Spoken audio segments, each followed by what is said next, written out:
በጣም አሳዛኝ መረጃ አለ።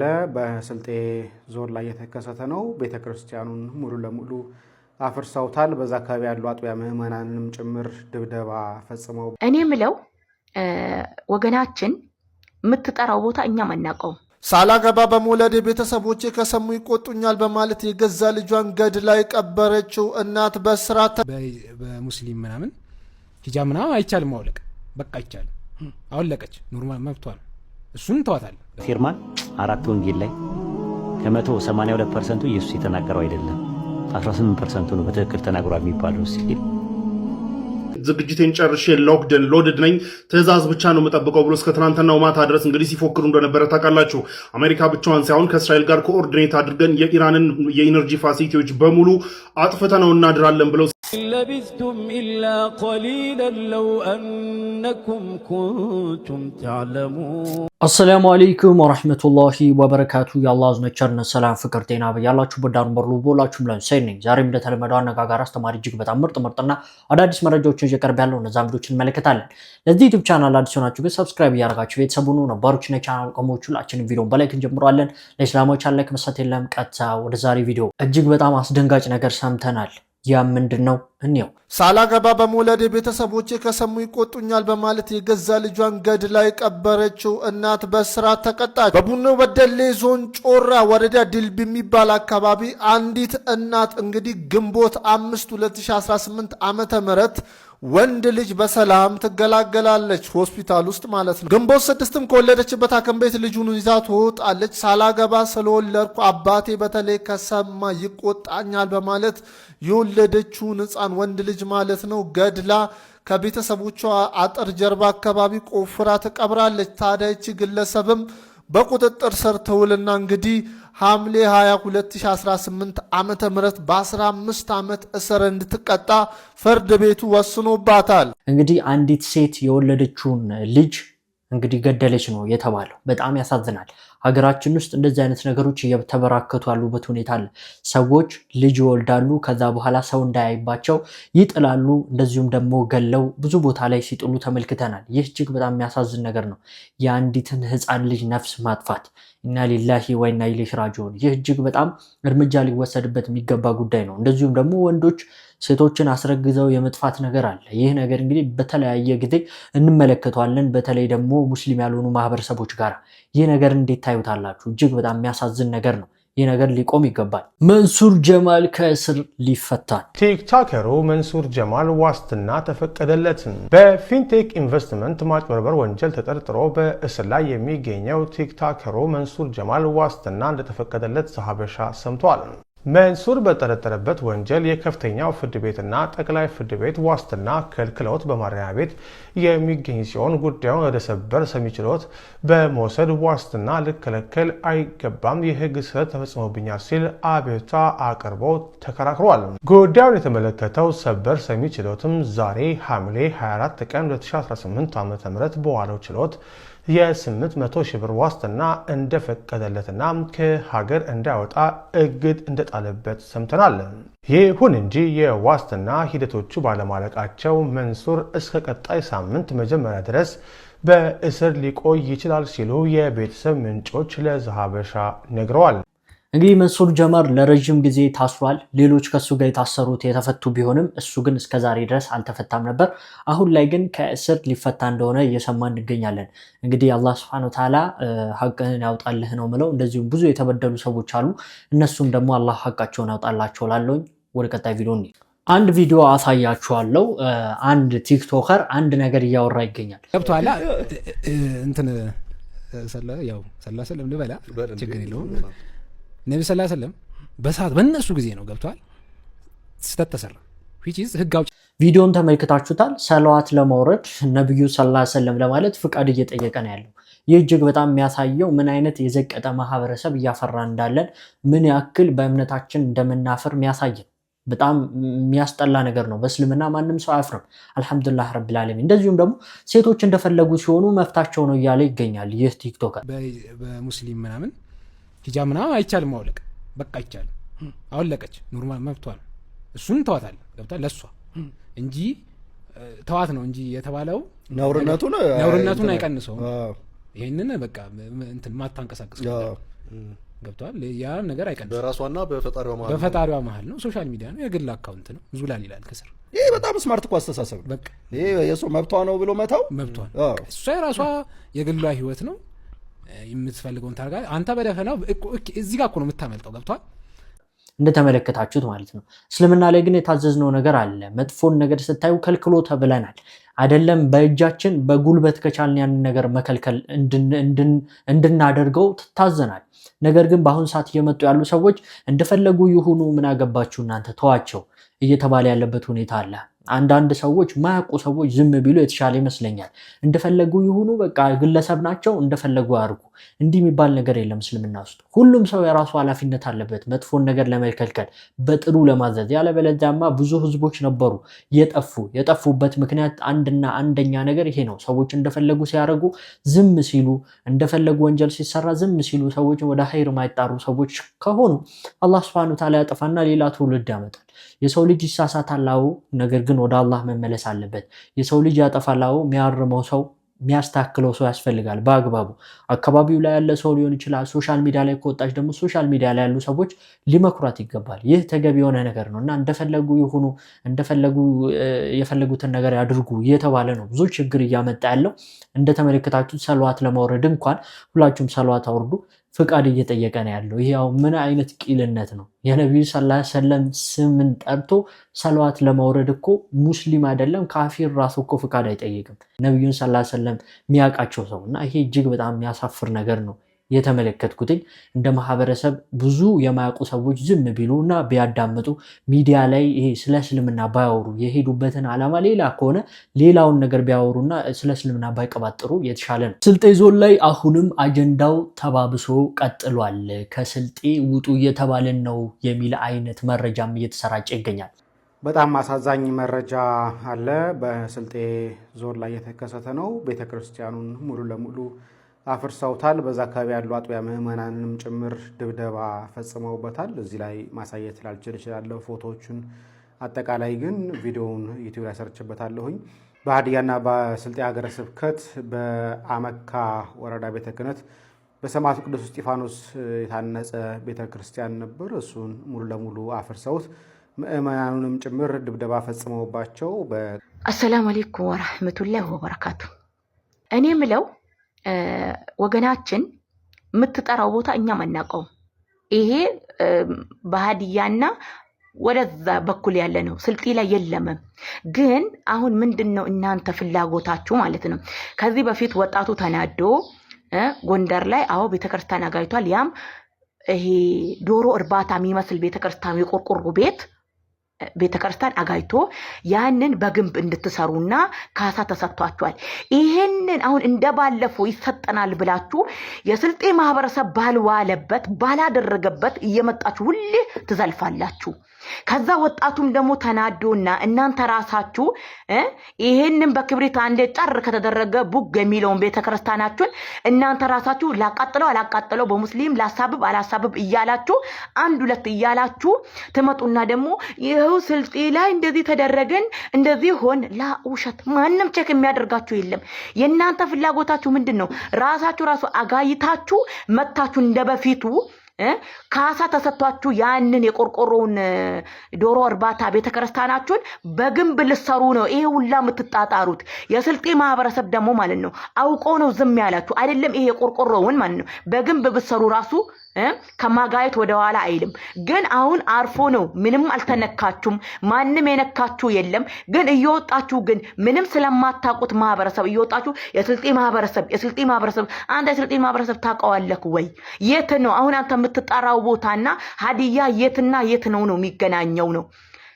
ዘላለም አለማችሁን እየመጣችሁ አሳዛኝ ዜና ሁሌ ከአሳዛኝ ዜና የማትወጡ ፍጡሮች ማለት ነው። እና አርፋችሁ ማትቀመጡ ነገር ከሆነ ይሄ ዝም ብላችሁ ባልዋሉበት የስልጤን ማህበረሰብ እየመጣችሁ የምትተቹትን ነገር ካላቆማችሁ አይደለም የቆርቆሮን በግንብ እንኳን አይደለም በግንብ በወርቅ እንኳን ብትሰሩ ከማፍረስ ወደ ኋላ አይሉም። አርፋችሁ ግን ስራችሁን ብትሰሩና ትክክለኛ የሆነ መረጃ ሄደህ ቦታውን አጣራ። በቅርቡ አህመዲን ጀበልና ሌሎች ኡስታዞችን በተመረኮዘ እንግዲህ ስለዚህ ጉዳይ ያወሩና ያነሱት ስለነበር ነገር ግን እኔ እንደ አንድ ስልጤ እንዳልሆነ እንደ ሙስሊም ወንድማችሁ ግን የምለው ነገር አለኝ። ስልጤነት ዛሬ ማንም የማይነቀንቀው ማንነት ሆኖ በሁለት እግሩ መቆም ችሏል። ዋጋም ተከፍሎበት እዚህ ጋር ተደርሷል። የስልጤነት ትግል ካሁን በኋላ ምን ይሁን መልኩ የሚለው በደንብ መታየት አለበት።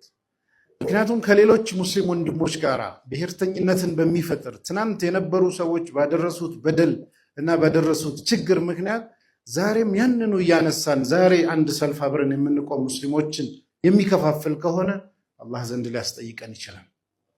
የዛሬ የስልጤነት ትግል ከፍ ብሎ ሌሎች ትናንት ስልጤ ችግር እንዳየው ሲያዩ የነበሩ አናሳ የሆኑ ብሔር ብሔረሰቦች በቁጥር በዲን መገፋት ከዛም አልፎ ትልቅም ቢሆን ቅድም ኢማሙ እንዳሉት ትንሽ አይደላችሁ አንድ በመሆናችሁ ምክንያት ይህንን አቅማችሁን ሌሎች የተገፉትን በመሰብሰብና ከላይ ከፍ ብሎ ሁሉን አቃፊነትን ካልቸር ትናንት ስልጤ ያንን የሸሸው ማሟለው ማንነቴ ተገፍቷል እንዲሆኗል በአስተዳደር ተበድያለሁ ብዙ ነገሮች አሉ። አክሴፕት ማድረግ አለብን። ዲና ማድረግ አንችል ነበረ። አሁን ላይ በጣም መነጋገሪያ ይሆናል። የስልጤ ማህበረሰብ አብዛኛው ሙስሊም ነው። ስልጤነት ሙስሊምነት ነው አህመዲን ጀበል በማለቱም ብዙ እሱ ላይ ጥላቻ እየተስፋፋ ያለበት ሁኔታ ቢኖርም ነገር ግን አልሐምዱሊላህ ረብል ዓለሚን ስልጤ ማህበረሰብ በእስልምናው የሚኮራ እንደዚሁም አብዛኛው ሙስሊም የሆነ ተቻችሎ ከሌሎች ብሔሮች ጋር የሚኖር ከሌሎች እምነቶች ጋር የሚኖር ማህበረሰብ ነውና አላህ ሱብሓነሁ ወተዓላ ይጠብቃቸው። እንግዲህ አላህ እስልምናን ያስፋፋው። ብዙዎች ብዙ ውሸታማ መረጃዎችን ያሰራጫሉ። ያንን ደግሞ የማጋለጥ ሁኔታ የኛ ስራ። የምንሄደው የተፈኩርን ቪዲዮ ነው የምናየው።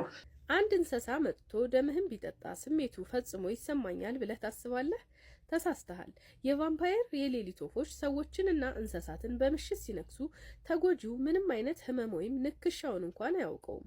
ምክንያቱም በምራቁ ውስጥ ድራኩሊን የተባለ የተፈጥሮ ማደንዘዣ ስላለው ቆዳውኑ ወዳውኑ ያደነዝዘዋል። ከዚህም በላይ ደሙ እንዳይረጋ የሚያደርግ ፈሳሽ በመልቀቅ ተኝተህ ሳለ በጸጥታ ደምህን ይጠጣል። ነገር ግን ሁሉም የሌሊት ወፎች እንደ ቫምፓየሮቹ ደም አፍሳሾች አይደሉም። እስቲ ከዚህ ፈጽሞ በተለዩ ሌሎቹን አስገራሚ የሌሊት ወፎች አይነቶች እንይ። የመጀመሪያው ግዙፉ የፍራፍሬ የሌሊት ወፍ ነው። ክንፎቹን ሲዘረጋ እስከ 1.5 ሜትር የሚደርስ ግዙፍ አካል አለው። ነገር ግን ከስሙ እንደምንረዳው ሰዎችንም ሆነ እንስሳትን ፈጽሞ አይነካም። ሙሉ በሙሉ ፍራፍሬ በተለይም በለስ ብቻ በመመገብ የሚኖር ሰላማዊ የሌሊት ወፍ ነው። ሁለተኛዋ ነጯ የሆንዱራስ የሌሊት ወፍ። ከጥቁሮቹና አስፈሪዎቹ የሌሊት ወፎች በተቃራኒ ይህች ትንሽዬ የሌሊት ወፍ ውብ የሆነ በረዶ መሰል ነጭ ጸጉርና ቢጫ አፍንጫ አላት። በቀን ውስጥ የሆኒያ ቅጠሎችን እንደ ጣጣ ቤት በመጠቀም ከፀሐይ ተሸሽጋ ትኖራለች። ሁሉም የሌሊት ወፎች አጥቢ መሆናቸውም ጭምር በጣም ያስገርማል። ሱብሃንአላህ ሱብሃንአላህ እንዳላችሁበት ተስፋ በማድረግ ወደ ኡስታዞች መልእክት ወስዳችኋል። ከልክ ያለፈን ነገር ሲከጅል የሰው ልጅ ስግብግብ ሲሆን ደስታውን ከጸጋ ጋር ከሀብት ጋር ሙሉ ምቾትና ድሎት ጋር ሲያያይዘው ህይወቱ ይበላሽ። የሆነ ታሪክ ላጫውታችሁ። ሁለት ጓደኞች አብረው አደግ ናቸው። አንዳቸው ለአንዳቸው ሚዜ የሆኑ ናቸው። አንዱ ግን የተሻለ የኑሮ ደረጃ ላይ ወይም ስራው የተሳካ ሆኖ ጥሩ ገንዘብ ይዟል። ሌላኛው ደግሞ ትንሽ የስራ መበላሸት ገጠመውና የተወሰኑ 100 ሺህ ብሮች ወይም በዛ ሀገር ገንዘብ ለመበደር እዛ ጓደኛው ጋር ይሄዳል። ጓደኛ ናቸው፣ አብሮ አደግ ናቸው። ረጅሙን ታሪክ አሳልፈዋል። ችግር የለም ግን እኔ ባለቤቴ ጋር አንድ ላይ ስለሆነ የምንሰራው የምሰጥህን ገንዘብ እሷን ማሳመን አለብኝ።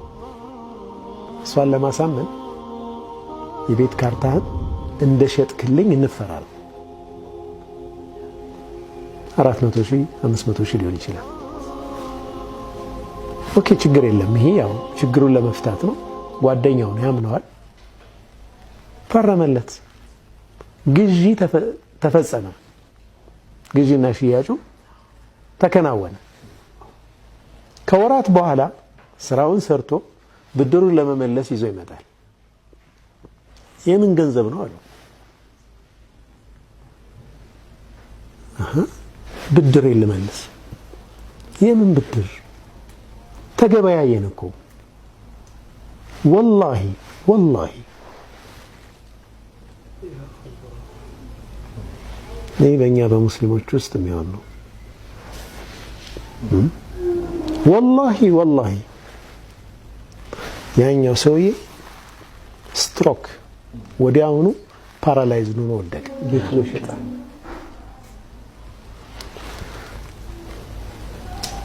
በተለያየ መንገድ ለመነው፣ አልሆነም። ወደ ፍርድ ቤት ሄደ፣ ጉዳዩ የሚያስኬድ አልሆነም። መጨረሻ ላይ ቤቱን ሸጠበት፣ እዛው እሱ ባለበት። የገዛው ሰው አቅም እኔ ከፍያለሁ ውጣልኝ አለው። ወጣ። ሰዎች አሰባስበው የሆነ ቤት ተከራይተው አስቀመጡት። የሚገባ የሚወጣው በሰው ነው፣ የሚጸዳዳው በሰው ነው። መጨረሻ አጀሉ ደርሶ ወደ አኺራ ሊሄድ ሲል ውስያ ጽፎ እቺን ውስያ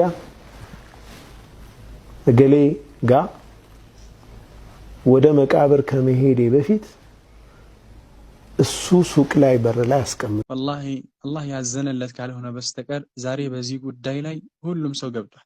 ለሰዎች ጠንቃቃ እንደሆን ብናሳይም ሰዎች ፊት አይናፋር መስለን መሬት መሬት እያየን ብንሄድም ነገር ግን የውስጣችንን የሚያውቀው ጌታ፣ ብቻችንን ስንሆን የምንሰራውን የሚጽፍ ጌታ፣ በመንገድ ላይ እየሰረክ የምታየዋን አይን የሚያውቀው ጌታ አላሁ ሱብሓነሁ ወተዓላ ይመለከታል።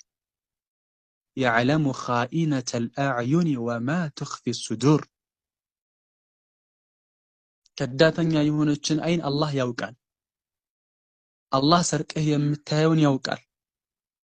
ስልክህ ላይ ሰርች የምታደርገውን ያውቃል። አይተህ ያጠፋኸውን ያውቃል። በፎልደር የቆለፍከውን ያውቃል። ሱብሃንአላህ። እስኪ ማን ነው ከኛ ውስጥ ስልኩን በፍቃደኝነት የሚሰጥ? ስልክህ ይፈተሽ ቢባል በሙሉ ልብነት እሺ ፍቃደኛ ነኝ ብሎ የሚሰጥ ማን ነው? ጋላሪ ይገባ፣ ሰርች ያደረካቸው ነገሮች ይታው፣ ወይም ደግሞ ስልኩን ከገዛህበት ጀምሮ የነበረው ነገር ባካፕ ተደርጎ የሰረስከው መረጃ ይታይ ቢባል ፍቃደኛ የሆነ ማን ነው? አልሚንኩም ከውስጣችሁ አለ?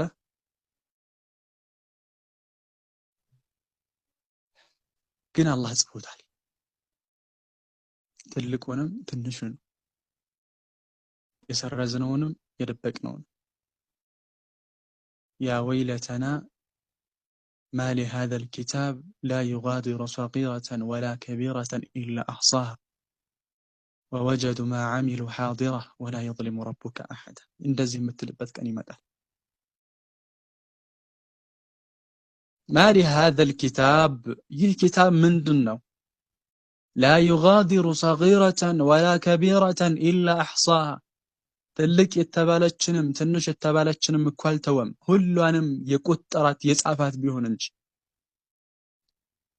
ወጀዱ ማ ዓሚሉ ሓዲራ፣ ሲሰሩት የነበረውን ነገር እዛ ያገኙታል። ወላ የظሊሙ ረቡከ አሐዳ፣ ያንተ ጌታ ማንንም አይበድል። ስለዚህ አላሁ ሱብሓነሁ ወተዓላን በስልካችን ላይ አላህን እንፍራ። በጣም ያዘንኩት ምን እንደሆነ ታውቃላችሁ? 4 ወንጌል ላይ ኢየሱስ ሳይናገር ኢየሱስ እንደተናገረ ተደርጎ መጨመሩ ያቆሰለኝ የማይረሳኝ ማቴዎስ ወንጌል ምዕራፍ 17 ቁጥር 11 ላይ ነው 21 ላይ ያለው ጥቅስ አይረሳኝም።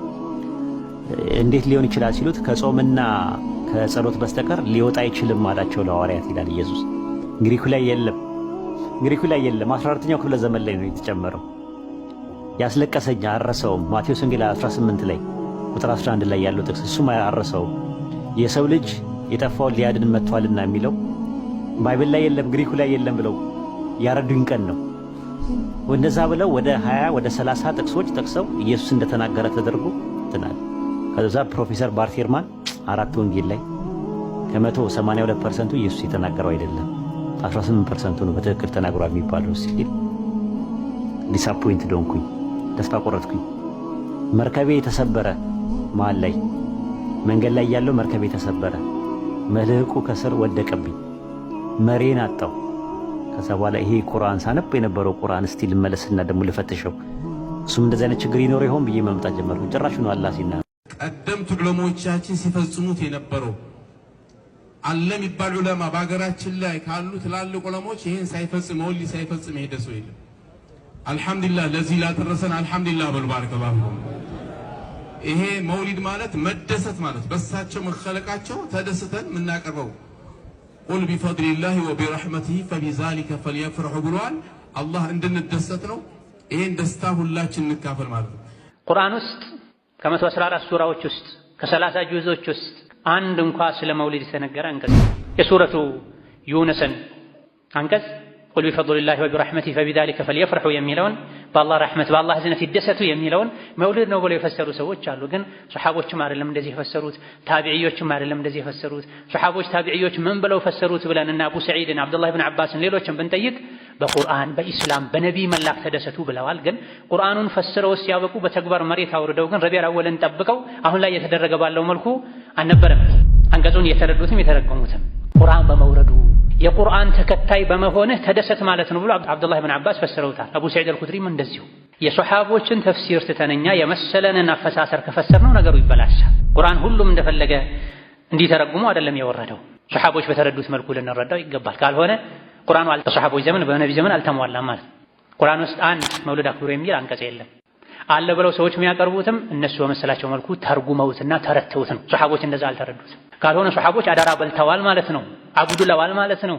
ሐዲስም በብዙ መቶዎች በሺዎች የሚቆጠሩ ሐዲሶች አሉ። አንድ ሐዲስ ሶሒህም ይሁን ደዒፍ የለም፣ የሱሐባ ንግግር የለም። ፊቅህ በየደረጃው ተቀርቷል፣ ቀርተናል፣ አስቀርተናል። ሀገራችን ላይ ይታወቃል። ሰፊና ይገለጥ፣ አቢ ሹጃዕ ይገለጥ፣ ባፈድል ይገለጥ፣ ዑምዳ ይገለጥ፣ ሚንሃጅ ይገለጥ፣ ፈትሑል ጀዋድ ይገለጥ፣ ፈትሑል ወሃብ ይገለጥ። መውሊድ የሚል ፉቃሃዎችን አላስተማሩም። እጅግ በጣም ምርጥና አስተማሪ የሆኑ መልእክቶችን ከኡስታዞች ተከታትለናል። አሁን ወደ ውጭ መረጃዎች እንሄዳለን። ሌሊቱን የተሰሙ መረጃዎችን ጠቅለል አድርጌ ወደ እናንተ ላድርስ። የአሜሪካኑ ፕሬዚዳንት ዶናልድ ትራምፕ እንደዛቱት እንግዲህ በኢራን ላይ ሌሊቱን ጥቃት ሲሰነዝሩ ነው ያደሩት። የአሜሪካን ሴትኮም እንግዲህ ከሰዓታት በፊት እንዳወጣው መረጃ ከሆነ ኢራን ላይ ሌሊቱን ጥቃት ሲሰነዝር እንዳደረ ተናግሮ ይህም ኢራን በጆርዳን በሚገኘው የአሜሪካን ቤዝ ላይ በሰነዘረችው ጥቃት ተነስቶ ነው እሱ ላይ የሪቬንጅ ወይም የመልሶ ማጥቃት ስራ ነበር የሰራው በትናንትናው ምሽት ላይ። ሴንትራል ኮም እንደተናገረው ከሆነ በኢራን ውስጥ በሚገኙ የተለያዩ ወታደራዊ ቦታዎች ላይ ማለትም ወታደራዊ ማዘዣ ቦታዎችን እንዲሁም የሚሳኤል መነሻ ቦታዎችን የማምረሻ ቦታዎች የድሮንና ሚሳኤል ማምረሻ ቦታዎችን እንደመታ ተናግሮ በተጨማሪም ኢራን በሆርሙዝ ሰርጥ ላይ ለመንቀሳቀስ የሚያስችላትን የባህር ኃይሏን እንደመታ ተናግሯል። በኢራን ላይ በትናንትናው ምሽት ባደረገው ጥቃት ከፍተኛ የሆነ ውድመት እንዳደረሰ ተናግሯል። እንዲሁም በተጨማሪ ወደ 50 ሺህ የሚጠጉ የአሜሪካን ወታደሮች በሚድል ኢስት እንደሚገኙና በከፍተኛ ደረጃ በተጠንቀቅ ሆነው እየጠበቁ እንደሆነ ተናግሯል። ሲትኮም ታዲያ የኢራን ወታደራዊ አመራርም እንደተናገረው ከሆነ በትናንትናው ምሽት አሜሪካ በፈጸመችው ጥቃት የኢራን ወታደራዊ አባል የሆኑ 3 ወታደሮች ህይወታቸው እንዳለፈ ተናግረዋል። በተጨማሪም የኢራን ሚዲያዎች እየተናገሩት እንዳለ ከሆነ የተለያዩ ሲቪሊያኖችን በዚህ ህይወታቸውን እንዳጡ ተናግረዋል። እንዲሁም የኢራን አብዮታዊ ወታደርም እንደተናገረው ከሆነ አሜሪካን በትናንትናው ምሽት በፈጸመችው ተግባር ምክንያት ጥቃትን በጥቃት ነው የምንመልሰው፣ አሁንም እኛ መልስ እንሰጣለን ሲሉ ተናግረዋል። እንግዲህ ወታደራዊ አመራሮች ሁኔታዎችም ተጠናክረው እየቀጠሉ ይገኛሉ። ጋሼ እንደለመዱት አፈገፈጉ። ዶናልድ ትራምፕ ኦልዌይስ ቺክን ሳውት እንደሚባለው እንግዲህ አሁንም ቺክን አውት አድርገዋል። ኢራን ላይ እንግዲህ ሰፊና ከእስከዛሬ ታይቶ የማይታወቅ ጥቃት እንፈጽማለን ብለው ሲዝቱ የነበሩት ዶናልድ ትራምፕ እና እንዲሁም ደግሞ የእሳቸው ሚሊተሪ ደግሞ ዝግጅቴን ጨርሼ ሎክድን ሎድድ ነኝ፣ ትዕዛዝ ብቻ ነው የምጠብቀው ብሎ እስከ ትናንትናው ማታ ድረስ እንግዲህ ሲፎክሩ እንደነበረ ታውቃላችሁ። አሜሪካ ብቻዋን ሳይሆን ከእስራኤል ጋር ኮኦርዲኔት አድርገን የኢራንን የኢነርጂ ፋሲሊቲዎች በሙሉ አጥፍተነው እናድራለን ብለው ሲዝቱ ነበረ። መቼ? ዛሬ ሌሊቱን አዳሩን እናጠፋዋለን ብለው ሲዝቱ እንደነበር ታውቃላችሁ። እስከ ትናንትናው ማታ ድረስ ደግሞ በኢራን በኩል የኢራን ሪቮሉሽነሪ ጋርድ አይንን በአይን እንመልሳለን ንኩንና እኛም ደግሞ የእናንተን የኢነርጂ ፋሲሊቲዎች እስራኤል ውስጥም ያሉ ሆነ ሚድልስ ውስጥ ያሉ የአሜሪካ ሼር ያላቸው የኢነርጂ ፋሲሊቲዎችን አጥፍተን እናድራለን እኛምና ንኩንና አይንን በአይን እንመልሳለን ብሎ ሲዝት ነበረ። የኢራን ውጭ ጉዳይ ሚኒስቴርና የኢራን ቶፕ ዲፕሎማት የሆኑት የኢራን ውጭ ጉዳይ ሚኒስቴር እንኳን ዝግጅታችንን ጨርሰናል ለኤኒ ሴናሪዮ ምላሽ እንመልሳለን ብለው ሲዝቱ ነበር። እስከ ትናንትናው ማታ ድረስ እንግዲህ ዛቻና ዛቻ ነበር በሁለቱም በኩል የነበረው። እንደ ዛቻቸውና እንደ ዝግጅታቸው ግን ዶናልድ ትራምፕ ያንን ትዕዛዝ ሰጥተው አዳሩን እንግዲህ የኢራንን የኢነርጂ ፋሲሊቲዎች አጥቅተውና ኢራንን ማጽፈውን መልሳ የሌለ ዓለም ተበጥብጦ ያድራል ተብሎ ሲጠበቅ ዶናልድ ትራምፕ እንደተለመደው ተለምኜ ባሉት ሳክስ እንግዲህ ትችዋለሁ ብለዋል። እዚህ ጋር በምታዩት ትዊታቸው እንግዲህ ሎክደን ሎድድ ነበርን፣ ታጥቀን ዝግጅታችንን ጨርሰን ነበር፣ ነገር ግን በኢራንና በሚድል ኢስት ሀገራት ልመና ትተነዋል ብለዋል። ይህ ደግሞ የተለመደ እስከዛሬ ድረስ ዶናልድ ትራምፕ ዛቻ ዝተውና አልቲሜተም አስቀምጠው ዴድላይን አስቀምጠው ያ ዴድላይን ሲጣስና የዛቱት ዛቻ የሚፈራቸው ሲያጡ መልሰው ተለምኜ ብለው በተደጋጋሚ እንግዲህ ሲናገሩ የምናውቀው የዶናልድ ትራምፕ የተለመደ አመል ነው። ለማንኛውም ግን ዶናልድ ትራምፕ ኦልዌይስ ቺክን ሳውት እንደተባለው ሁሉ አሁንም ቺክን አውት አድርገው እንግዲህ ዛቻቸውን ትተው ወደኋላ ፈግፍገዋል ማለት ነው። እጅግ አሳሳቢ ዜና እየተሰማ ይገኛል። ሁላችሁም አዳምጡኝ። እስራኤልና አሜሪካ በኢራን ላይ መጠነ ሰፊ ጥቃት ለመሰንዘር ዝግጅታቸውን መጨረሳቸውን ተከትሎ እጅግ ከባባድ ዜናዎች ከየቦታው እየተሰሙ ይገኛሉ። የአሜሪካ ውጭ ጉዳይ ሚኒስትር ለዲፕሎማቶቹ የማስጠንቀቂያ መልእክት አስተላልፏል። እሱም ምንድነው? በ10 ሀገር በነ ሳውዲ፣ ዩናይትድ አረብ ኤምሬትስ፣ ኦማን፣ ኳታር፣ ግብፅም ጨምሮ ጆርዳን በርካታ ሀገሮች የሚገኙ የአሜሪካ ዲፕሎማቶች ጥንቃቄ እንዲያደርጉ በእስራኤልም ጭምር ያሉ ዲፕሎማቶች ጥንቃቄ እንዲያደርጉ የሚል ማስጠንቀቂያን አውጥቷል። እሱ ብቻ አይደለም። ኢራን እኔ ላይ ማንኛውም ጥቃት ከተሰነዘረ በመላው ቀጠናው ያሉ የነዳጅ ተቋማት እና ሌላም ትላልቅ ድርጅቶች መሰረተ ልማቶችን አወድማለሁ ከዚህ በፊት ከነበረው ብዙ እጥፍ የሚል ማስጠንቀቂያን አውጥታለች። ታችሁም ሰምታችኋል ብዬ ተስፋ አረጋለሁ። አሜሪካና እስራኤል በኢራን ላይ ትልቅ ጥቃት ለመሰንዘር ብዙ ዝግጅቶችን ሲያደርጉ ነበረ፣ ጥናቶችን ሲያጠኑ ነበረ፣ ቦታዎችን ሲፈልጉ ነበረ። ሙሉ ለሙሉ ዝግጅታቸውን እንዳጠናቀቁ እየተነገረ ይገኛል። በኢትዮጵያ ያለውም ሁኔታ ሁላችሁም ታውቁታላችሁ። በኢትዮጵያ ድንበር አካባቢ ግጭት እንደተቀሰቀሰ፣ እሱ ብቻ አይደለም፣ ሳውዲ በርካታ ሀገሮችን አስተባብራ እዛ የባህሩን ጉዳይ ከየመን ጋር ያለውን ጉዳይ ታውቁታላችሁ። እዛም ትልቅ ጦርነት የመመላለስ ሁኔታ እየታየ ይገኛል። መካከለኛው ምስራቅም ሆነ በርካታ ቦታዎች ላይ መስማት ማንፈልጋቸው ትላልቅ የጦርነት ወሬዎች እየተነገሩ ይገኛል። ሸንቆጥ ማድረግ የማይሰለቻቸው ዶናልድ ትራምፕ 60 ሺህ ስደተኞች ወደ ስፔን መግባታቸውን ተከትሎ በሀገራችን ውስጥ የሚገኘውን የዲሞክራቲክ ፓርቲ ማለት ነው ሸንቆጥ አድርገውታል። እንዲሁም ደግሞ እሱን በተመለከተ የተለያዩ መልእክቶችን ለህዝቡ ሲያስተላልፉ ነበር ስንሰማቸው የነበረው። እንደሚታወቀው እንግዲህ ከሞሮኮ ወደ ስፔን ገልብጠው የገቡ 60 ሺህ የሚደርሱ ስደተኞች መኖራቸው እንዲሁም ደግሞ መመለሳቸው ይታወቃል። ዶናልድ ትራምፕም እነዚህ ስደተኞች በተመለከተም እንግዲህ በቀጣይ ምርጫ ላይ ዲሞክራቲክ ፓርቲዎችን የምትመርጡ ከሆነ ስደተኞች እንደ ስፔን ነው ገልብጠው ወደ ሀገራችን የሚገቡ በማለትም እንግዲህ አስጠንቅቋል። እንዲሁም ደግሞ ለህዝቡ ይህንን መልእክት አስተላልፈዋል። እንደሚታወቀው እንግዲህ ዲሞክራቲክ ፓርቲ ስደተኞችን ሰፖርት በማድረግ እንዲሁም ደግሞ በመቀበል አሁን ላይ ከሚመራው ወይም ደግሞ የዶናልድ ትራምፕ ፓርቲ ከሆነው ከሪፐብሊካን ፓርቲ የተሻለ እንደሆነ ይታወቃል። ይህንን ተከትሎ ነው ዶናልድ ትራምፕ ስደተኞችን የሚቀበሉትን ዲሞክራቲክ ፓርቲዎችን የሸነቆጡት እንዲሁም ደግሞ ለቀጣይ ምርጫ እንዳይመረጥ ማለት ነው። ይህንን እንደ ምክንያት ተጠቅመዋል። እናንተስ ምን ትላላችሁ? እስኪ በዚህ ጉዳይ ላይ ሀሳብ ካላችሁ ኮሜንት ላይ አጋሩኝ። በሌሎች መረጃዎች ጋር በድጋሚ መልሳለሁ። መልካም ቆይታ ይሆንላችሁ። እነሆ የዛሬ ቪዲዮ ይሄን ይመስል ነበር። ሳይነበርኩ ቪዲዮ ላይክ፣ ቻናል ሰብስክራይብ አድርጉ። ቪዲዮ ተላዩ ሻም ዳሽር አድርጉ። አላህ ብጀን ታገናኘን። ወሰላሙ አለይኩም ወራህመቱላሂ ወበረካቱ።